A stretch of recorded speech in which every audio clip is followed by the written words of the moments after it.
Years of silent protection. The Mafia boss finally approaches the black waitress. The dinner rush at Rosario's Italian kitchen hit hard at 7:15 on a Friday night. She moved between tables with practiced efficiency, her black apron tied tight over dark jeans and a fitted white button-down. Her natural hair was pulled back in a low puff, small gold hoops catching the warm light from the pendant lamps overhead. Table 12 needed refills. Table 8 was ready to order. The couple by the window wanted separate checks.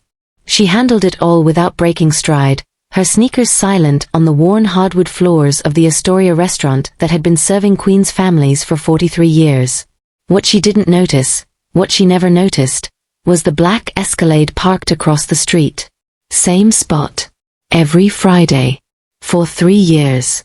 Inside that vehicle, Charles Hartman watched her through tinted windows, his jaw tight, his hands resting on his thighs. He'd built an empire that stretched from the dockyards of Red Hook to the casino floors of Atlantic City. But he'd never once walked through those restaurant doors. Tonight, that was about to change. Why had one of New York's most powerful men spent 3 years watching a waitress from the shadows? And what finally made him decide to step into the light? If you're curious to find out, hit that subscribe button and drop a comment telling me where you're watching from tonight.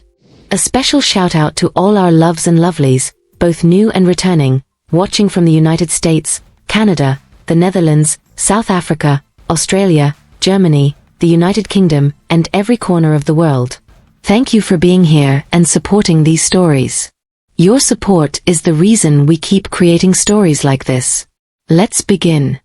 Charles stepped out of the Escalade at 7:42. His driver, a thick-necked man named Vincent, started to open his own door. Charles held up one hand without looking back. Vincent settled into his seat and killed the engine. This was something Charles needed to do alone.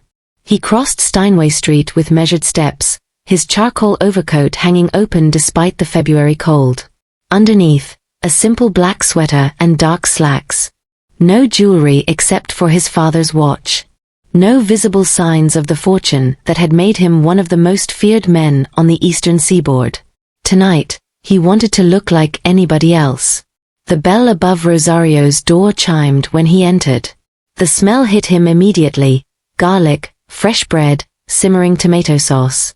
A Sinatra track played low from speakers mounted in the corners. The restaurant was nearly full. Maybe 30 guests spread across mismatched wooden tables covered in red and white checkered cloths. The hostess, a teenage girl with braces, grabbed a menu. Just one tonight? Yes.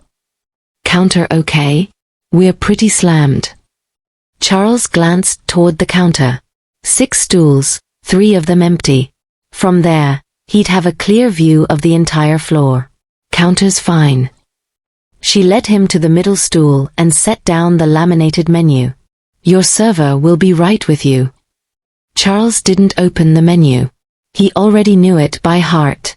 3 years of sitting in that Escalade had given him time to study everything about this place.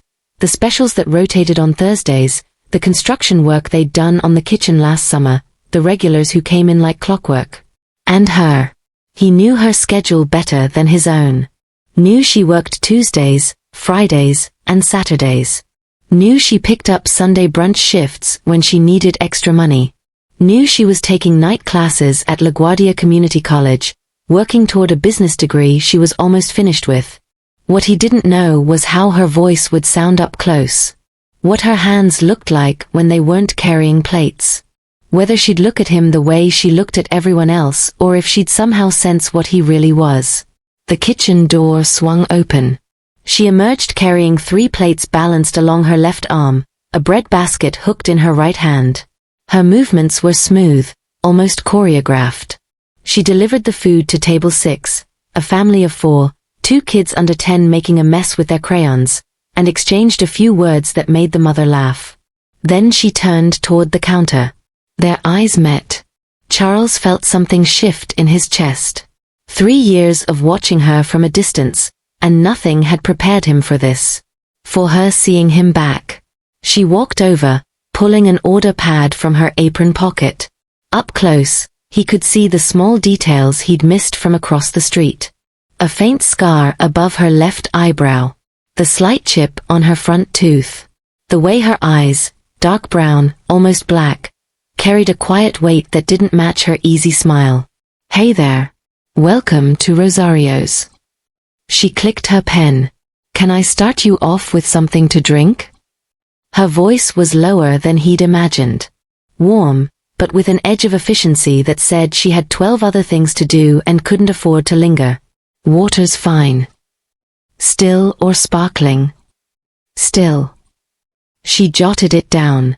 "You need a minute with the menu?" "The chicken parmigiana. Side of spaghetti." "Good choice. That'll be about 15 minutes. Kitchen's backed up tonight." "I'm not in a rush." Something flickered across her face. A small crease between her brows, there and gone. Most customers were in a rush. Most customers checked their phones, tapped their fingers, asked how long things would take. He just sat there, hands folded on the counter, watching her with an expression she couldn't quite read. "All right then. I'll get that water right out." She walked away, and Charles let out a breath he hadn't realized he'd been holding. Across the restaurant, in a corner booth, two men in ill-fitting suits tracked his movement. They weren't with Charles. They didn't work for anyone Charles would consider an ally. The shorter one, a man named Petrov, pulled out his phone and typed a message under the table. "Hartman at a restaurant in Astoria. Alone. No security visible." The reply came in seconds. "Stay on him. Report everything."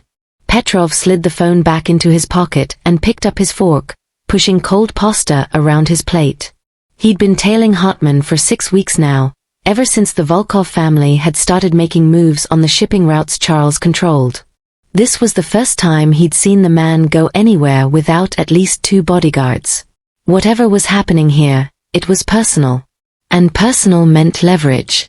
She brought his water in a glass with no ice, set it down on a paper napkin. "Chicken palms coming up. You want any bread while you wait?" "Sure." She returned a minute later with a basket of warm rolls and a small dish of olive oil. Her hands were exactly what he'd wondered about. Strong, practical, with short unpainted nails and a thin silver ring on her right middle finger. "Let me know if you need anything else." "What's your name?" The question stopped her. Customers didn't usually ask. Customers looked at the food, at their phones, at each other. They didn't look at her like she was something worth knowing about. She tapped the small pin on her apron. "It's on the tag." Charles glanced down. The tag read Sarah in block letters. "I prefer to ask." She studied him for a moment. He didn't fidget under her gaze, didn't try to fill the silence with small talk. Most men did. Most men couldn't handle being looked at the way they looked at others. This one could. "I'm busy," she said finally. Not rude, just honest. "I can see that." She tucked her pen behind her ear. "Enjoy the bread." And then she was gone, moving to table 4, clearing plates from table 9, refilling coffee for the old man who came in every Friday and always ordered the same thing. Charles watched her work.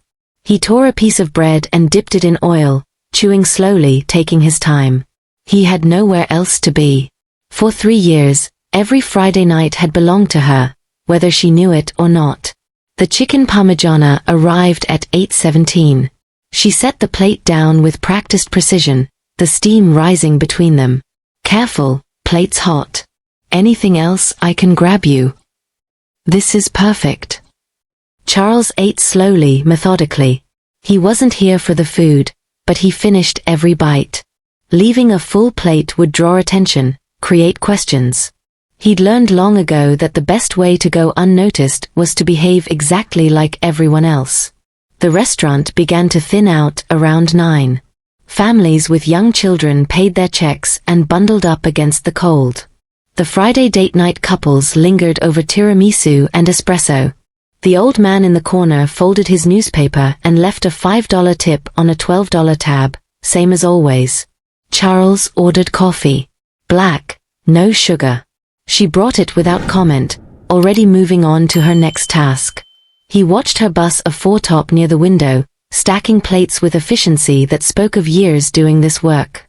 Her shoulders carried tension she probably didn't even notice anymore.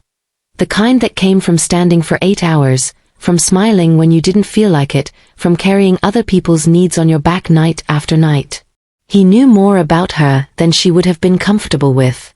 He knew she'd grown up in Bed-Stuy, raised by a grandmother who'd passed 4 years ago. He knew she'd been putting herself through school one class at a time, working doubles to cover tuition.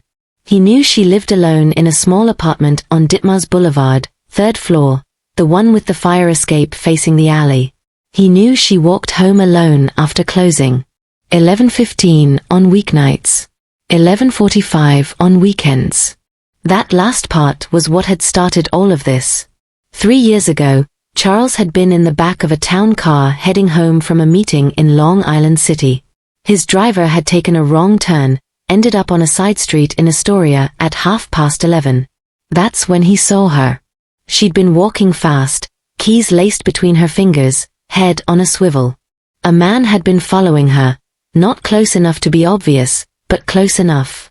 Charles had recognized the body language immediately. The predatory patience. The calculated distance. He'd told his driver to stop. By the time Charles stepped out of the car, the man had closed the gap to 15 feet. She'd started to run. The man had started to run faster. Charles had intercepted him at the mouth of an alley. What happened next took less than 2 minutes. The man walked away with a dislocated shoulder and a clear understanding that this woman, whoever she was, belonged to someone who would kill for her. She never saw any of it. She'd kept running, made it to her building, disappeared inside. Charles had stood in that alley for a long time afterward, trying to understand what had just happened. He'd protected people before. He'd killed for people before. But always for business reasons. Always because loyalty or money or territory demanded it. This was different. This was something he couldn't explain. So he'd started watching. Just to make sure she was safe, he told himself. Just until he figured out what she meant to him. 3 years later, he still didn't have an answer. But he couldn't stop. At 9:30, the two men in the corner booth paid their check in cash and left. Charles noticed. He noticed everything. He'd made them an hour ago, the way they'd positioned themselves with a clear sightline to his seat, the way the shorter one kept checking his phone under the table, the way neither of them had touched their food with any real interest. Volkov's people. Had to be. The Russians had been probing his territory for months now, looking for weaknesses. They'd found nothing because Charles didn't have weaknesses. His operation was clean, his people were loyal, and his reputation for violence was well earned. But now he'd given them something. He'd let himself be seen in a place that mattered to him. With a person who mattered to him. Charles set down his coffee cup. The smart move was to leave. Walk out, get back in the Escalade, never return to this restaurant again. Protect her by staying away. He'd made that argument to himself 1,000 times over 3 years. It never worked. She came by with the check at 9:45. No rush, she said, sliding the small leather folder across the counter. We're open till 11. Charles opened the folder. The total was $27.16. He pulled out his wallet and removed 3 20s. Placed them in the folder and closed it. Keep the change. She opened the folder, saw the bills, and her expression shifted. Not gratitude, something more complicated. A flicker of suspicion, maybe. Or recognition that this was more than a casual tip. That's too much. It's what the meal was worth. The meal was $27. The service was worth more. She held his gaze for a long moment. He could see her calculating, trying to figure out his angle. Men didn't give $33 tips on $27 checks without wanting something. I'm not looking for anything, Charles said quietly. If that's what you're wondering. Everybody's looking for something. That's probably true. But not from you. Not tonight. She tucked the folder under her arm, still watching him with those careful eyes. You're a strange customer. I've been called worse. The ghost of a smile crossed her face. Gone before it fully formed, but there. Real. Thanks for coming in. Have a good night. She walked away, and Charles put on his coat. Outside, the February wind cut sharp across Steinway Street. Charles walked toward the Escalade, his breath visible in the cold air. Vincent saw him coming and started the engine. Before Charles reached the car, he stopped, turned, looked back at the restaurant's front window. She was inside, wiping down the counter where he'd been sitting. She hadn't looked up, hadn't noticed him standing there. But someone else had. Across the street, parked in a gray sedan, Petrov watched through a telephoto lens. The camera clicked 3 times. Once when Charles left the restaurant. Once when he stopped. Once when he looked back at the window. The last shot was the one that mattered. It captured everything. The expression on Charles Hartman's face as he watched the woman inside. The vulnerability that no one in his world had ever seen. Petrov lowered the camera and smiled. He finally had something the Volkov family could use. The following Tuesday, Charles received a package at his office in Red Hook. No return address. No postmark. Just a plain manila envelope sitting on his desk when he arrived at 7 in the morning, which meant someone had bypassed 3 layers of security to put it there. He opened it alone. Inside were 4 photographs. High resolution, professional quality. The first showed him stepping out of the Escalade on Friday night. The second captured him through Rosario's front window, sitting at the counter. The third was him leaving the restaurant. The fourth was a close-up of her face, taken through the same window. She was smiling at something off-camera, completely unaware she was being watched. A typed note accompanied the photos. She works Tuesdays, Fridays, and Saturdays. Lives on Ditmars Boulevard, 3rd floor, fire escape facing the alley. Walks home alone after closing. We know what she means to you. Consider this a professional courtesy. Our next communication will include terms. Charles read the note 3 times. Then he sat down in his leather chair and did something he hadn't done in over a decade. He felt afraid. By noon, he had answers.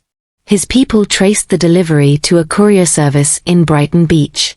Russian-owned, Russian-operated. The photographs had been taken by a man named Gregor Petrov, a low-level operative who worked for the Volkov family. The Volkovs controlled most of the drug trade flowing through Brooklyn's Russian neighborhoods. 4 years, they'd stayed in their lane, and Charles had stayed in his. But the old boss, Mikhail Volkov, had died in September. His son Dmitry had taken over. Dmitry was 31 years old, Harvard-educated, and determined to expand. He'd already made moves on 3 of Charles's shipping contracts. He'd tried to bribe 2 of Charles's dock supervisors. And now he'd found something far more valuable than territory or money. He'd found a pressure point. Charles stared at the photograph of her face. That smile. That unguarded moment. He should have stayed away from her. He'd known that from the beginning. A man in his position couldn't afford attachments. Couldn't afford softness. Every relationship was a potential liability, every connection a thread that enemies could pull. But he hadn't been able to stop himself. And now she was going to pay for his weakness. Vincent knocked on the office door at 1:15. The men are ready. You want us to pick up Petrov tonight? Charles shook his head. Not yet. Boss, if we move fast. I said not yet. Vincent had worked for Charles for 11 years. He knew when to push and when to step back. This was a step-back moment. What do you need? Charles turned the photograph over in his hands. I need to know everything about Dmitry Volkov's operation. Every property, every associate, every dollar that moves through his accounts. I need to know where he sleeps, where he eats, who he trusts. That'll take time. You have 72 hours. Vincent nodded and left. Charles stayed at his desk until dark, running scenarios in his head. The Volkovs would make contact soon, probably within the week. They'd want something. Territory, money, a piece of his shipping operation. They'd use her as leverage, threaten to hurt her unless he cooperated. The obvious move was to eliminate the threat. Kill Petrov, kill Dmitri, burn the Volkov operation to the ground. Charles had the resources. He had the people. He could make it happen before the end of the month. But violence created ripples. Other families would take notice. The balance of power in the city would shift. And there was no guarantee he could move fast enough to protect her in the chaos that followed. The other option was harder. He could walk into her life. Explain who he was, what he'd done, why she was in danger. Give her the choice to accept his protection or refuse it. But that would mean telling her the truth. And the truth would make her hate him. On Friday, Charles didn't park across from Rosario's. Instead, he sat in a coffee shop on 30th Avenue, nursing a cup of cold brew he didn't taste. From here, he could see the corner of Steinway Street, the tops of the buildings where she worked and walked and lived her life without knowing he existed. He'd spent 3 years convincing himself that watching her from a distance was enough. That keeping her safe didn't require her knowing he was there. That his feelings, whatever they were, didn't obligate him to anything more than silent vigilance. That story wasn't true anymore. The Volkovs had changed the equation.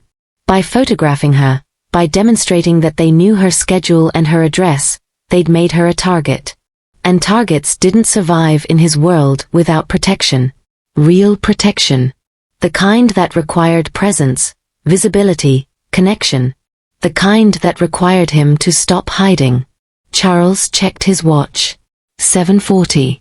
She'd be in the middle of the dinner rush now, moving between tables, carrying plates, smiling at customers who didn't deserve it. He pulled out his phone and made a call. Vincent. Change of plans. What do you need? I want 2 men on Ditmars Boulevard, starting tonight. Plain clothes, rotating shifts. Nobody touches her, nobody approaches her, nobody even looks at her wrong. Understood. Understood. What about you? Charles stood up from the table. I'm going to do something I should have done 3 years ago. The walk to Rosario's took 8 minutes. Charles used every one of them to prepare himself for what came next. He'd negotiated with cartel bosses. He'd stared down federal prosecutors. He'd buried men who'd tried to kill him and slept soundly afterward. None of that had made him nervous. This did. Because this time, he wasn't performing a role. He wasn't Charles Hartman, the man who controlled the waterfront. He was just a man who'd watched a woman from his car for 3 years and never found the courage to say hello. Until now. The bell above the door chimed when he walked in. The dinner rush was lighter than last week.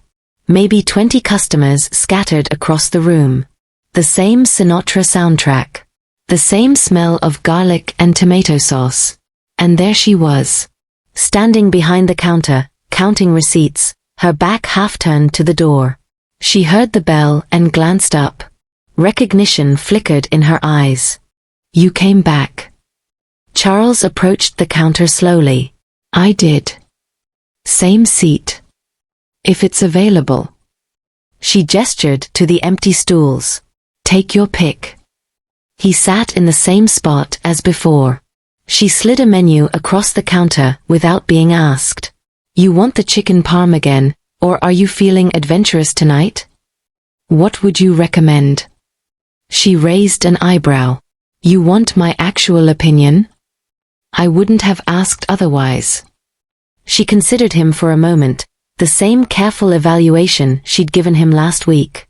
Whatever she saw made her decide to answer honestly. The lasagna. Rosario makes it fresh on Fridays. It's not on the menu, but if you ask nice, he'll make you a plate.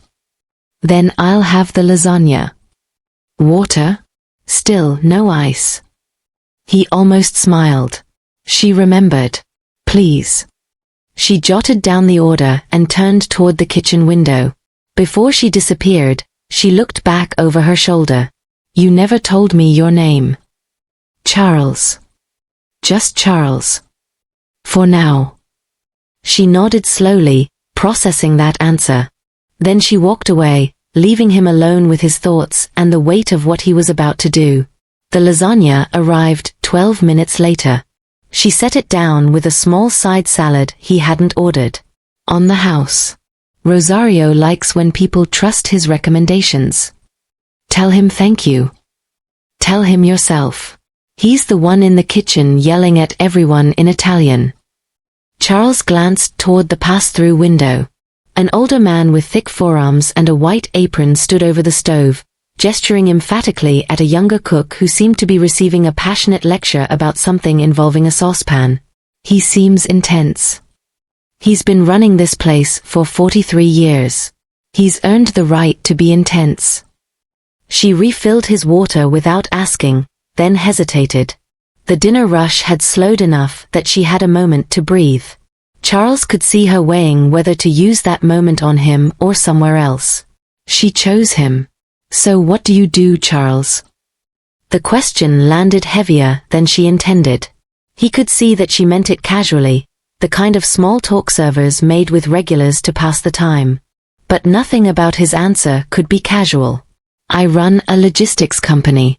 Import and export mostly. It wasn't a lie. It just wasn't the whole truth.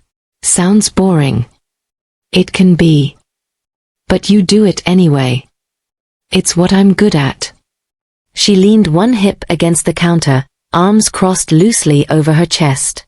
That's not really an answer. No. No. People don't do things just because they're good at them. They do them because they need to, or because they're scared of doing something else, or because they don't know who they'd be without it. Charles set down his fork. That's a lot of psychology for a Friday night. I'm 3 semesters away from a business degree. We had to take electives. Psychology. Human behavior in organizational settings. She shrugged. Fancy way of saying I learned to read people. And what do you read when you look at me? The question surprised her. He could see it in the slight widening of her eyes, the way her posture shifted from casual to alert. Most customers didn't turn the conversation back on themselves. Most customers wanted to be seen, not to see. She studied him for a long moment. I think you're used to being in control. I think you don't like being in places where you can't predict what happens next. And I think you keep coming back here for a reason that has nothing to do with chicken parmigiana. Charles held her gaze. What reason would that be? Before she could answer, the front door swung open. 2 men walked in.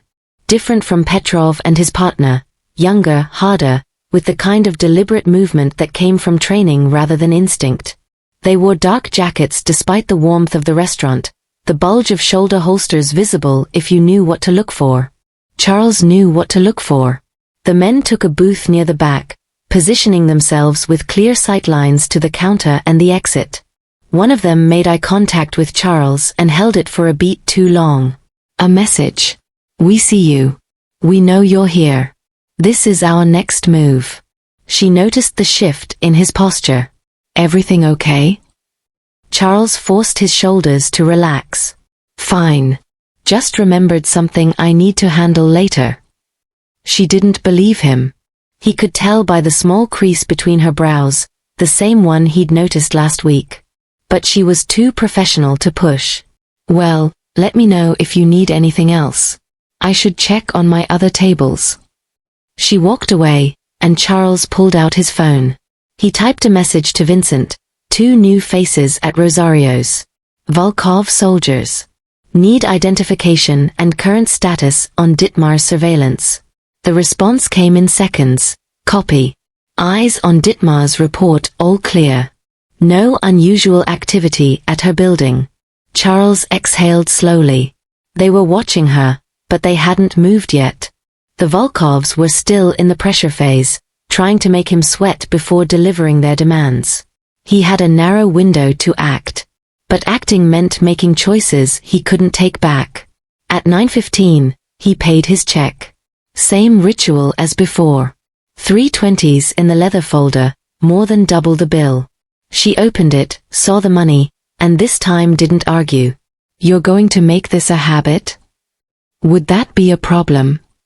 I've had worse habits to deal with. Charles stood and pulled on his coat. The two men in the back booth hadn't moved since they arrived.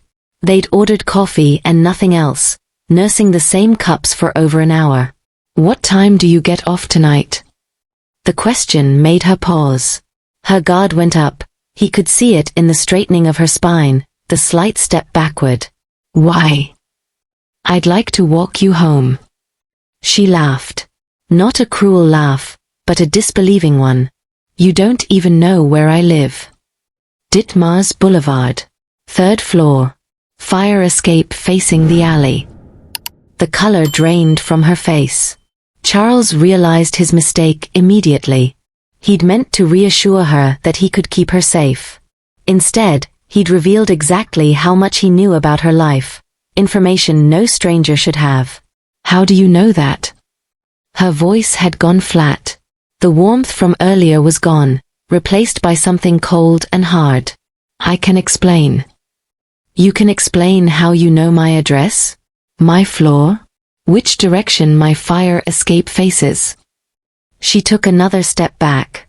Her hand moved toward the counter, toward the phone mounted on the wall. Who are you? My name is Charles Hartman. I run most of the shipping operations on the Brooklyn waterfront. And I've been watching you for 3 years. The words hung in the air between them. He watched her process them. Watched the fear shift into confusion, then anger, then something he couldn't quite identify. You've been stalking me. Protecting you. From what? Charles glanced toward the booth in the back. The two men were watching now, making no effort to hide their attention. From people like them. She followed his gaze. Saw the men. Saw the way they were looking at her. I don't understand. 3 years ago, a man followed you home from this restaurant. I stopped him before he could hurt you. After that, I couldn't stop watching. I needed to know you were safe. That's insane. Yes. You're a stranger. You don't get to decide if I'm safe. You don't get to follow me around for 3 years like some kind of... I know. Charles held up his hands, palms out. I know what I am. I know what this sounds like. But right now, those men in the back booth work for someone who wants to hurt me. And they think hurting you is the way to do it. She stared at him. Her chest rose and fell with rapid breaths, but her voice stayed steady. Why would they think that? Because I gave them a reason to. What reason? Charles looked at her. Really looked at her. And for the first time in 3 years, he stopped hiding. Because you're the only thing in this world I care about losing. She didn't call the police. Later, Charles would wonder why. He'd given her every reason to. A stranger admitting he'd watched her for 3 years, memorized her address, tracked her movements. Any rational person would have picked up that phone and dialed 911. Instead, she walked to the kitchen window and spoke quietly to Rosario. The old man glanced toward the counter, toward Charles, then nodded once. He untied his apron and disappeared through the back door. When she returned, her face was unreadable. Rosario's closing early tonight. Family emergency. She raised her voice loud enough for the restaurant to hear. Sorry folks, we need to wrap up. Anyone with open tabs, will settle up at the register. The remaining customers grumbled but complied. Credit cards were swiped, cash was exchanged, coats were gathered. Within 10 minutes, the restaurant had emptied except for 3 people. Her, Charles, and the 2 men in the back booth who hadn't moved. She approached their table with the check. We're closing. The taller one smiled. It didn't reach his eyes. We're not finished. Kitchens shut down. Nothing left to serve. Then we'll wait. Charles stood from his stool. The movement was slow, deliberate, designed to draw their attention away from her. It worked. Both men shifted their focus to him, their bodies tensing beneath their jackets. The lady said, "You're done." The shorter one laughed. "Hartman." Dmitri said, "You'd gotten soft." Didn't believe him until now. "Tell Dmitri I'll meet him whenever he wants. Neutral ground. We can discuss his concerns like professionals." "He doesn't want a meeting. He wants you to understand something." The man's eyes slid toward her. "He wants you to understand that everything you care about can disappear. Just like that." Charles felt the familiar coldness settle into his chest. The one that had kept him alive through 20 years in this business. The one that allowed him to do terrible things without hesitation. "Stand up. Walk out. Don't come back to this neighborhood." "Or what?" Charles didn't answer. He just looked at them. Something in his expression made the shorter man's smile falter. Made the taller one's hand drift toward his jacket, then stop. They'd heard the stories about Charles Hartman. Everyone in their world had heard the stories. But stories were abstract. This was real. The shorter one stood first. His partner followed. They moved toward the door, keeping their eyes on Charles the whole way. At the threshold, the shorter one paused. "This isn't over." "I know." The door swung shut behind them. She locked it immediately. Deadbolt, chain, the whole routine. Then she stood with her back against the door, arms wrapped around herself, staring at Charles like he was something she'd never seen before. "Who are you?" "I told you. Charles Hartman." "That's a name. It's not an answer." He understood what she was asking. She wanted the full picture. The parts he'd spent his whole life making sure no one could see. "My father built a business on the Brooklyn waterfront. Shipping, logistics, transport. When he died, I inherited it. Over the years, I've expanded." "Expanded how?" "In ways that aren't legal." She absorbed this. Her expression didn't change, but something behind her eyes shifted. Not surprise, more like confirmation of something she'd already suspected. "You're in the mob." "I don't use that word. But yes." "And those men, they're from a rival family. The Volkovs. Russian outfit out of Brighton Beach. Their boss died last year. His son took over. The son is ambitious and reckless, which makes him dangerous. And they're targeting me because of you." "Yes." She pushed off from the door and walked behind the counter.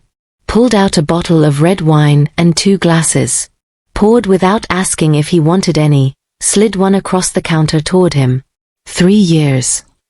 "Yes. You've been watching me for 3 years, and I never noticed. I was careful." She took a long drink of wine. Set the glass down hard. "I should be terrified of you." "You should." "I should call the police, tell them everything, let them deal with this." "You could try. But I have relationships with most of the precinct captains in Queens and Brooklyn. Your complaint would disappear before morning." "That's supposed to make me feel better?" "No. It's supposed to help you understand the situation you're in." She laughed then. A strange hollow sound that bounced off the empty restaurant walls. "The situation I'm in. I'm a 29-year-old waitress putting herself through community college. I work doubles 3 times a week. I eat ramen for dinner most nights because I'm saving for tuition. I have never done anything to anyone. And now you're telling me that Russian gangsters want to hurt me because some guy I've never met decided to be obsessed with me from his car." "Yes. This is insane." "Yes." She finished her wine. Poured another glass. "What happens now?" Charles had thought about this moment for 3 years. Every scenario, every possibility, every version of the conversation they might have if he ever worked up the courage to approach her. None of his imagined versions had included Russian assassins and a closed restaurant and the way her hands trembled slightly as she held her wine glass. You have options. I'll lay them out, and you can decide. I'm listening. Option 1. I arrange for you to disappear. New identity, new city, enough money to start over somewhere the Volkovs will never find you. You leave tonight and never come back. Leave my life. My degree. Everything. Yes. What's option 2? You stay. I provide protection. 24 hours a day, armed guards, secure transportation. You live your life as normally as possible while I deal with the Volkov situation. And how long would that take? I don't know. Weeks. Months. However long it takes to neutralize the threat. She considered this. What does neutralize mean? It means whatever it needs to mean. Another long silence. She stared into her wine glass like it held answers. Is there an option 3? Charles hesitated. There was. But it was the hardest one to say out loud. You could come with me. Come with you where? I have a place in Tribeca. Secure building, private entrance, round-the-clock security. You'd be safe there. With you. Yes. A man I just met. A man who's been stalking me for 3 years. A man who admits he's a criminal. Yes. She set down her glass. Walked around the counter until she was standing directly in front of him. Close enough that he could see the small scar above her eyebrow, the chip in her front tooth, the flecks of gold in her dark brown eyes. Why me? The question he'd been asking himself for 3 years. The one he still didn't have a real answer to. I don't know. That's not good enough. I know. He let out a breath. The night I saw you, the night that man was following you, something happened. I can't explain it. I just knew that I couldn't let anything hurt you. And that feeling never went away. That's obsession. That's not a reason. You're right. It's not rational. None of this is rational. He met her eyes. But I've spent 3 years making sure you got home safe every night. 3 years watching you work and study and build a life for yourself. 3 years of wanting to walk through that door and not being able to. And in all that time, I never touched another woman. Never wanted to. You're it for me. Whether you want to be or not. She didn't respond. Just stood there processing, her expression impossible to read. Then she asked a question he didn't expect. That night. 3 years ago. The man who was following me. What happened to him? I stopped him. How? Charles held her gaze. Do you really want to know? She thought about it. Really thought. No, she said finally. I don't think I do. She chose option 3. Not that night. That night, she told him to leave. Told him she needed time to think. Told him that if he really cared about her, he'd respect that. He did. But he also stationed 4 men on her block before he drove away. 2 in a van across from her building, 2 more in a sedan at the end of the alley.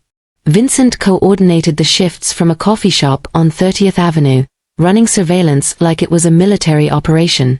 Because in a way, it was. The call came at 6:14 the next morning.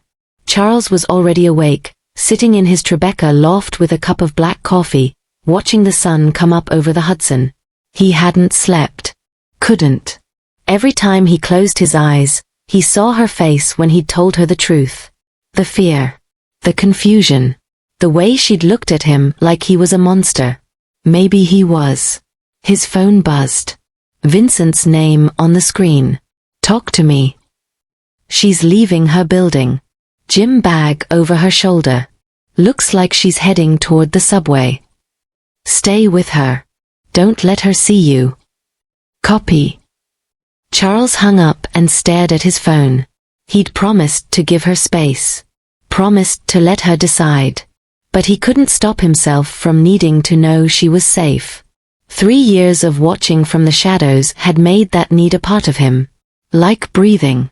Like blood. At 10:47, she texted him. He'd given her his number before leaving the restaurant. She hadn't asked for it, hadn't indicated she wanted it.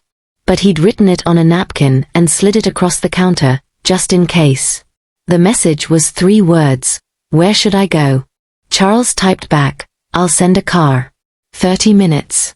Her response came immediately, I'll take the subway. He almost argued. Almost explained that the subway wasn't safe, that the Volkovs could have people watching the stations, that a car with tinted windows and armed guards was the only sensible choice. But she'd already made one enormous concession by agreeing to come. He wasn't going to push his luck. Tribeca. Corner of Franklin and Hudson. There's a coffee shop called Laughing Man. I'll meet you there. 1 hour. He forwarded the information to Vincent with instructions to have men at every subway exit between Ditmars and Tribeca. Then he showered, dressed, and tried to figure out what the hell he was going to say to her. She walked into Laughing Man at 11:52. Jeans, white sneakers, a camel-colored coat that looked warm but not expensive. Her hair was down today, natural curls framing her face. She carried a small backpack over one shoulder, the kind students used for books and laptops. Charles stood when she entered. He'd taken a table near the back, away from the windows, with clear sight lines to both exits. Old habits. She spotted him and walked over. Didn't sit down immediately. Just stood there, studying him like she was still trying to decide if this was a mistake. I have conditions. I'm listening. I'm not your prisoner. I come and go when I want.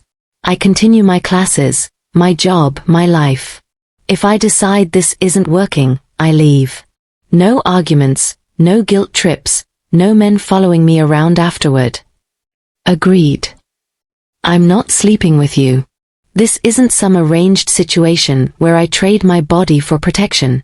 If anything happens between us, if it happens because I choose it, not because I feel obligated. Agreed. And I want to know everything. No more secrets.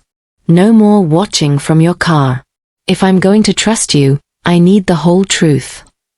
Charles hesitated. The whole truth meant things she probably didn't want to hear. Things that would change how she looked at him forever. But she'd asked. And he'd spent 3 years lying to her through omission. Agreed. She pulled out the chair across from him and sat down. Her shoulders were tense, her jaw tight, but she was there. That meant something. So, tell me about the Volkovs. He told her. Not everything. Some details were too operational, too dangerous for anyone outside his organization to know. But he told her about Mikhail Volkov's death, about Dmitri's ambition, about the shipping routes and the territories and the delicate balance of power that kept the city's underworld from descending into chaos. He told her about the photographs. Showed her the copies on his phone. Watched her face tighten when she saw the close-up of herself through the restaurant window. They've been watching me. For about 6 weeks. They started following me, trying to find leverage. I made a mistake. What mistake? I let them see me look at you. She absorbed this. Her fingers wrapped around her coffee cup, knuckles pale. What do they want? I don't know yet.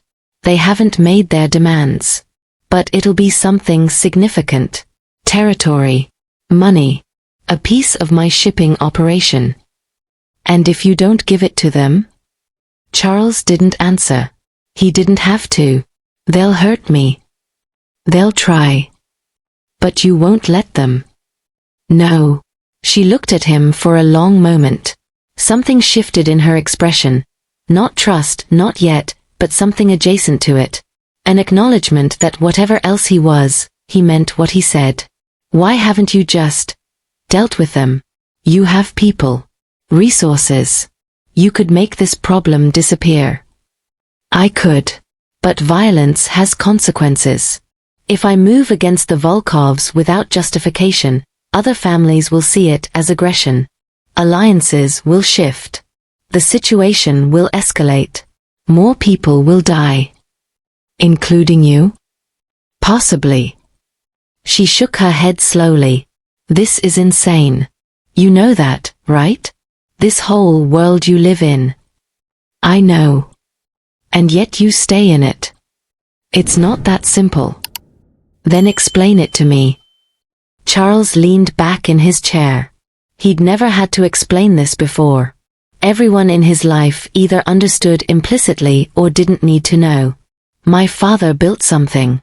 When he died, I had two choices. Walk away and let everything he created fall apart. Or step up and protect it.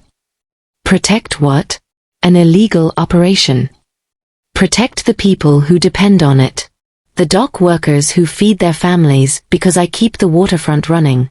The shop owners who stay in business because I keep the neighborhood stable. The men who work for me who would have nothing if I disappeared. He paused. It's not clean. It's not legal. But it's mine. And I don't abandon what's mine.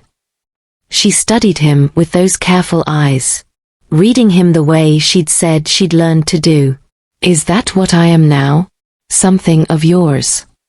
The question cut deeper than she probably intended. No.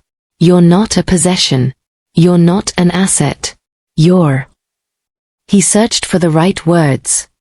You're the reason I want to be better than what I am. Silence stretched between them. Finally, she picked up her coffee and took a long drink. Show me where I'll be staying. The Tribeca loft occupied the entire top floor of a converted warehouse on Northmore Street. Charles led her through the private entrance, a reinforced steel door that required a key card, a 6-digit code, and a fingerprint scan.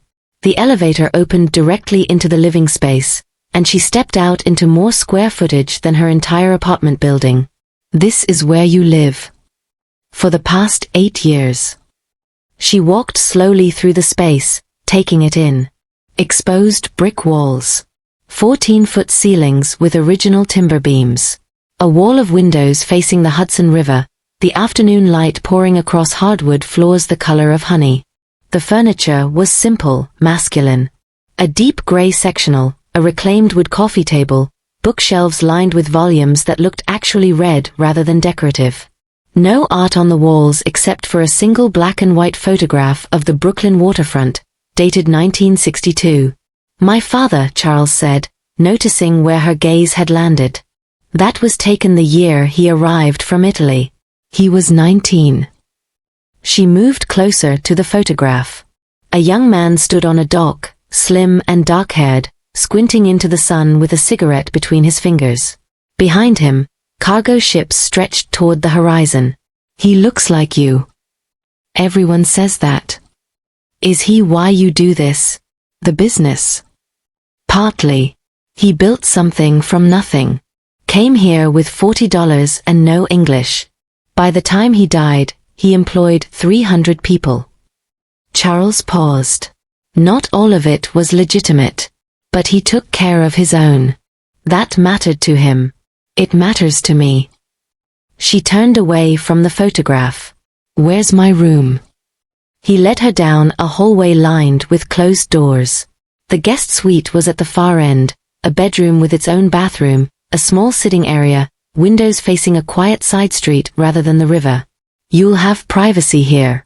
The door locks from inside. I'm on the opposite end of the apartment. She set her backpack on the bed. The room was tasteful but impersonal. Clean white linens, gray curtains, a single orchid on the nightstand. It's nice.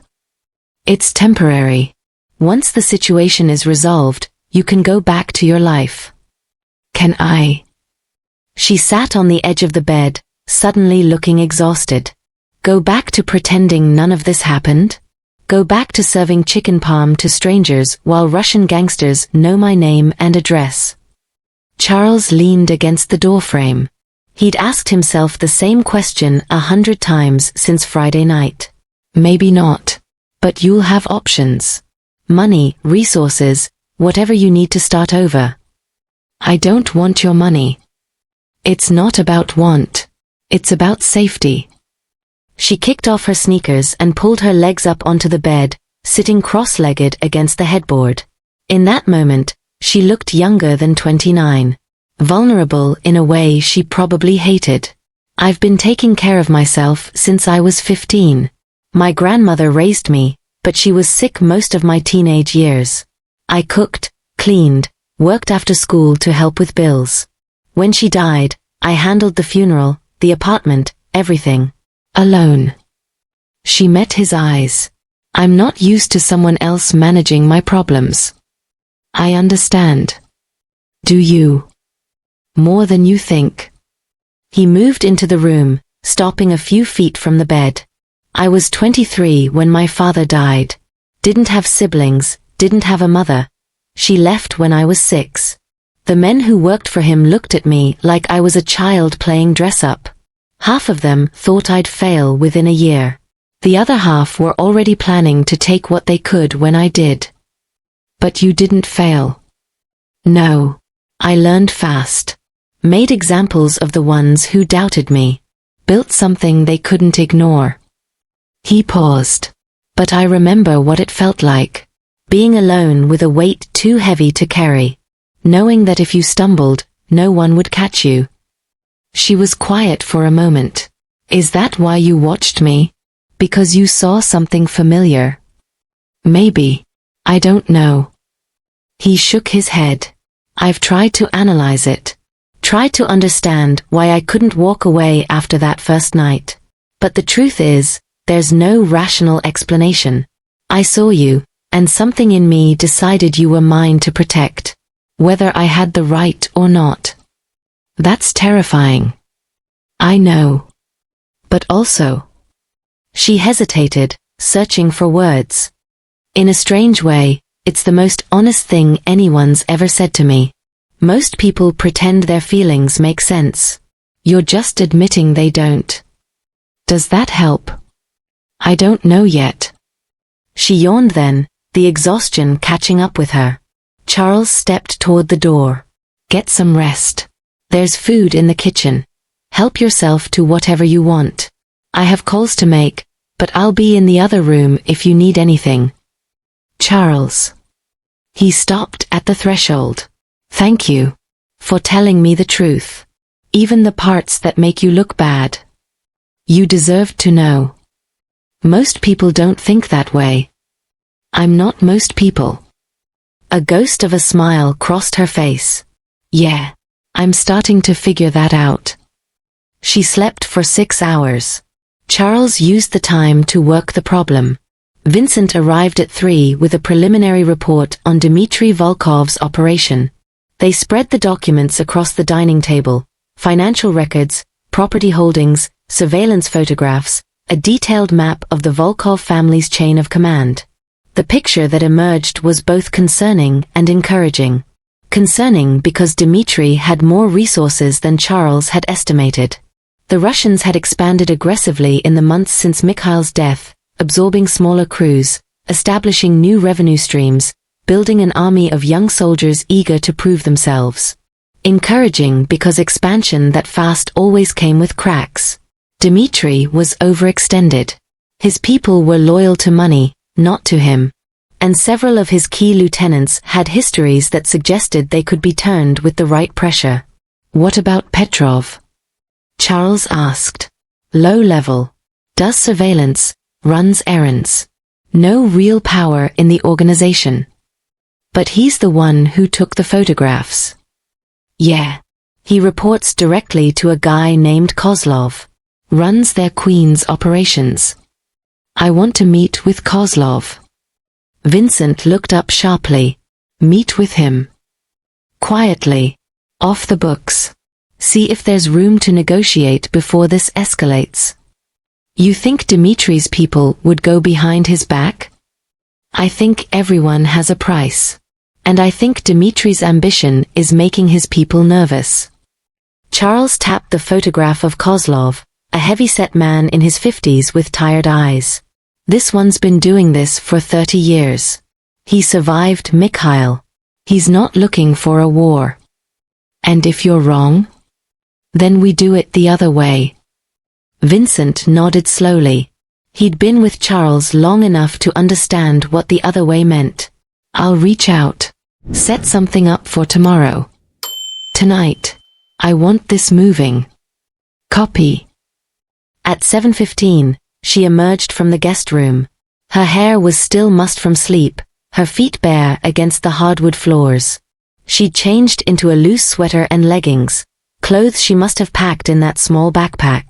She found Charles in the kitchen, standing at the stove with a wooden spoon in his hand. You cook. My grandmother taught me, before she moved back to Italy. He stirred the contents of the pan. Sit. It's almost ready. She slid onto one of the stools at the kitchen island, watching him with an expression of mild disbelief. I don't know what I expected your evenings to look like. This wasn't it. What did you expect? Counting money and polishing guns.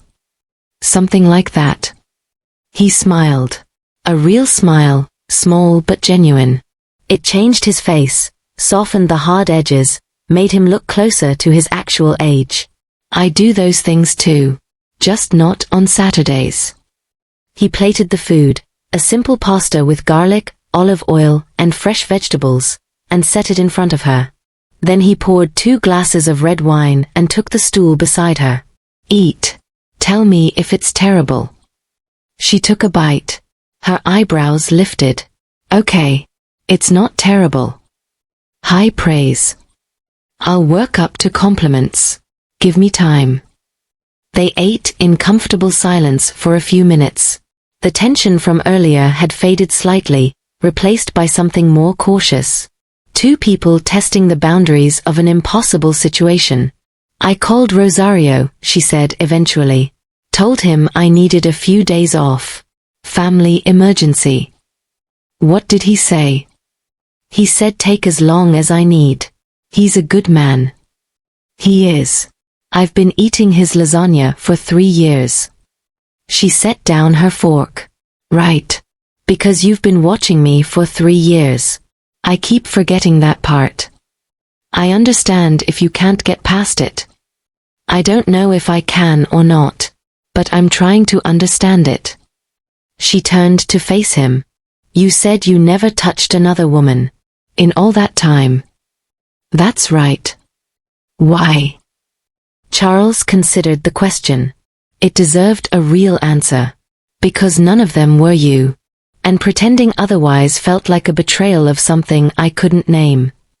That's not healthy. No, it's not. But you did it anyway. I didn't know how to stop.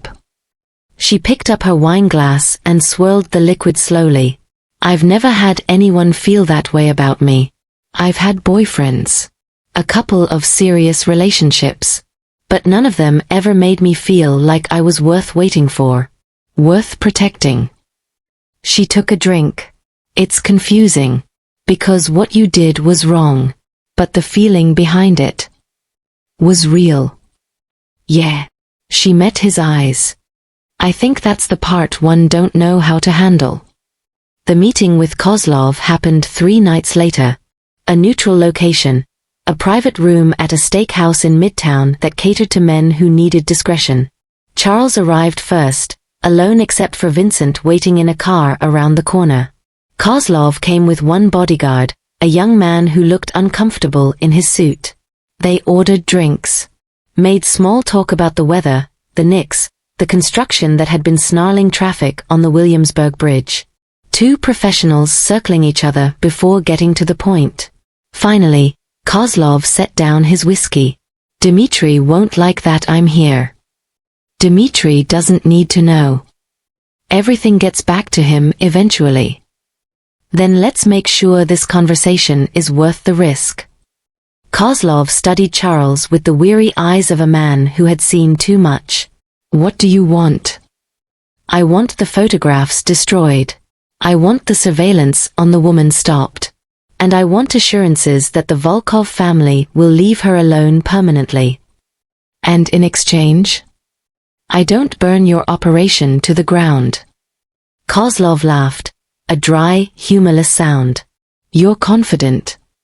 I'm realistic. Dmitri's expansion has been impressive, but it's also been reckless. He's made enemies he doesn't even know about yet. Half his lieutenants are skimming. His supply chain has 3 critical vulnerabilities I could exploit by the end of the week. Charles leaned forward. I don't want a war. Wars are expensive and unpredictable. But if Dmitri forces my hand, I'll make sure he regrets it. You're asking me to betray my boss. I'm asking you to protect your organization from a young man's mistakes. Mikhail understood balance. Dmitri doesn't. Sooner or later, that's going to get people killed. Kozlov was quiet for a long moment. The woman. She means that much to you? Yes. Why? That's not your concern. It is if I'm going to risk my neck. Kozlov finished his whiskey. I've been doing this for 32 years. I've seen men destroy themselves over women. Over pride. Over sentimentality. It always ends the same way. This is different. They all say that. Charles held the older man's gaze. I'm not asking for your approval. I'm asking for your cooperation. Help me end this quietly, and everyone walks away intact.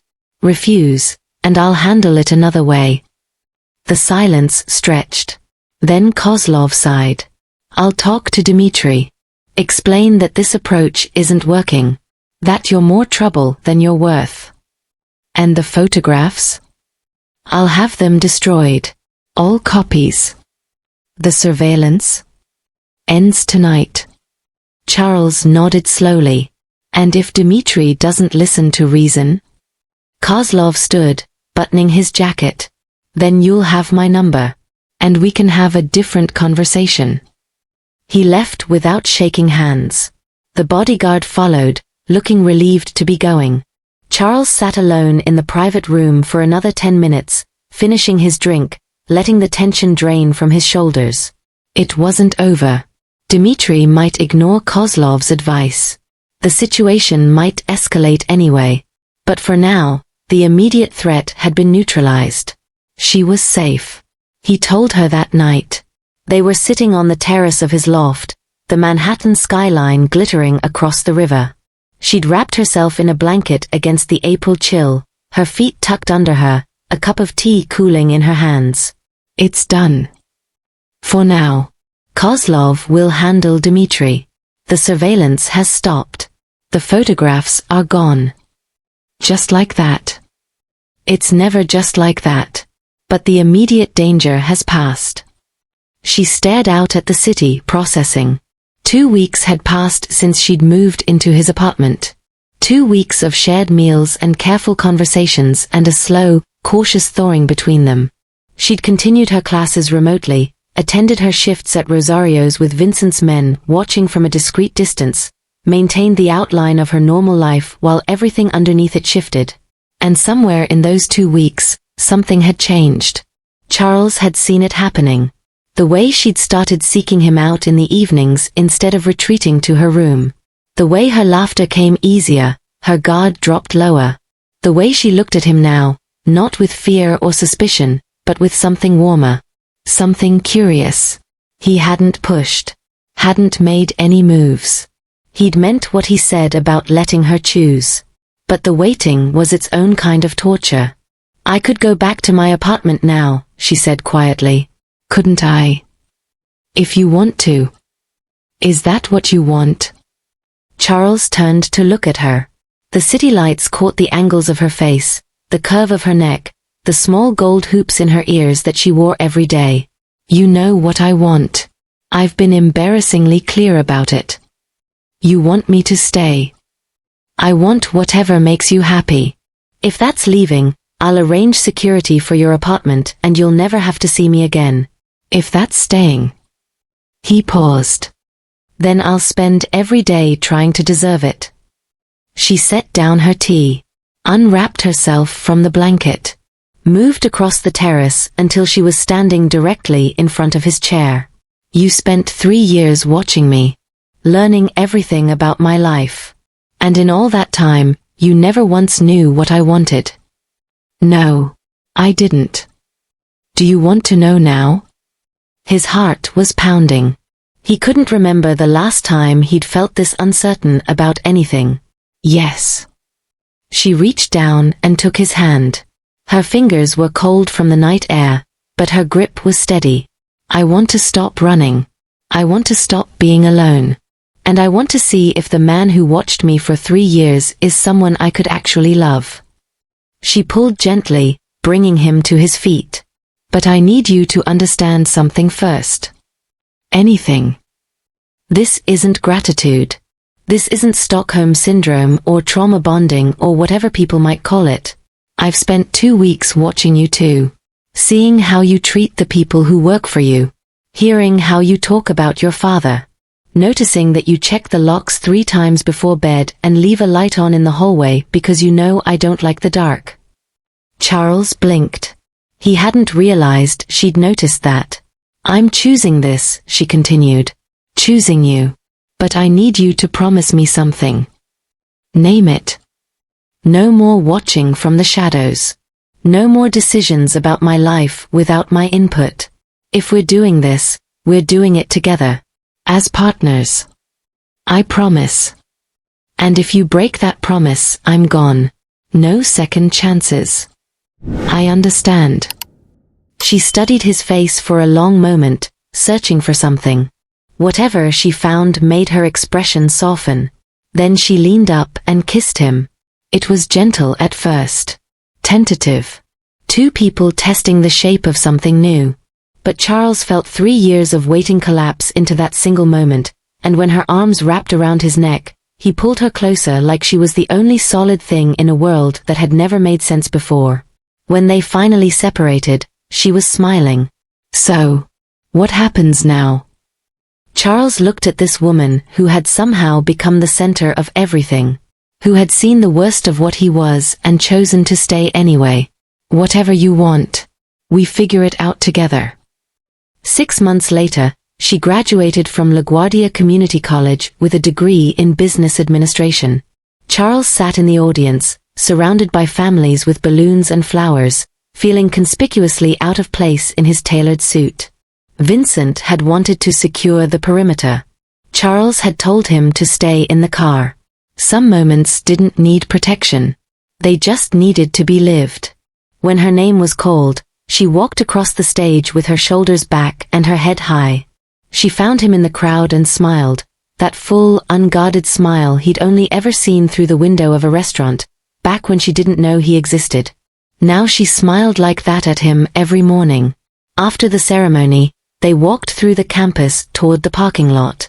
She held her diploma in one hand and his hand in the other. Rosario wants to throw me a party. Says I've been his best server for 5 years and he's proud of me. Are you going to keep working there? Part-time. I'm thinking about other options too. She glanced up at him. Someone recently suggested I might be good at operations management. Something about logistics and supply chains. Someone sounds very wise. Someone sounds like he wants to keep me close. Guilty. She laughed and leaned into his shoulder as they walked. The spring sunlight fell warm across the concrete pathways. Students in caps and gowns posed for photographs with their families. Somewhere in the distance, a car horn honked and a child shouted with joy. Ordinary sounds. Ordinary moments. Charles had never expected to have any of this. Had never imagined that the woman he'd watched from his car would one day walk beside him freely. That she'd know everything about who he was and choose him anyway. But here she was. I love you, he said. The words came out easier now than they had the first time. The first time he'd been terrified, certain she'd laugh or pull away or finally see him clearly and run. Instead, she'd looked at him with those careful eyes and said it back. I love you too. She squeezed his hand. Even though you're a disaster. A disaster who makes excellent pasta. That's the only reason I keep you around. They reached the car. Vincent was leaning against the hood, trying and failing to look casual. He straightened when he saw them. Congratulations. The boss wouldn't stop talking about this all week. Vincent. What? She should know you're proud of her. She grinned. I already know. But thank you, Vincent. Charles opened the door for her, then paused. Where do you want to go? Home, she said simply. He slid into the seat beside her and gave Vincent the signal to drive. Home. He'd lived in that Tribeca loft for 8 years. It had never felt like home until she walked into it. Now it did. The city blurred past the tinted windows as they crossed the bridge back to Manhattan. She rested her head on his shoulder, diploma balanced on her lap, watching the water sparkle in the afternoon light. Charles. Thank you. For waiting. For being patient. For giving me the choice. He pressed a kiss to the top of her head. Thank you for choosing me. She tilted her face up to meet his eyes. I choose you again. Every time. And if you've made it this far with us, thank you for being here. Hit that subscribe button, leave a comment, and tell me where you're watching from today. Until next time.